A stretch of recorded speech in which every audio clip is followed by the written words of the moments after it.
we are somehow in the habit of remaining in the clutches of wants. At the most, we may use the word need, but want and need, need and want and need, need and want. And both these words indicate or has the energy of lack, of absence, which is negative. Yes.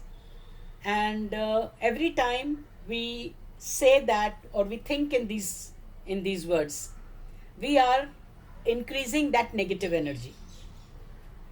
And when that gets collected, it's becoming a block, and it becomes stronger, and then it becomes difficult to change it. So the way uh, you can work at it is each time what words you're using or the way you're thinking.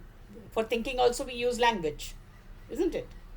So when you find yourself, whenever you can catch, अब हर बार तो नहीं ध्यान में आएगा, लेकिन any time in the day, if you can see when you're using this word need or want, and would that sentence be true for you if instead of saying need or want or thinking need or want, think choose. Do this exercise and see.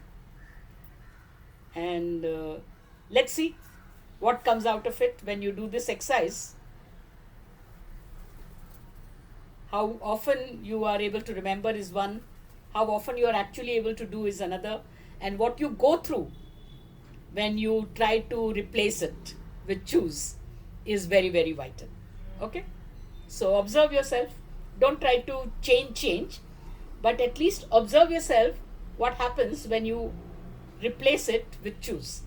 अंदर कुछ change होएगा.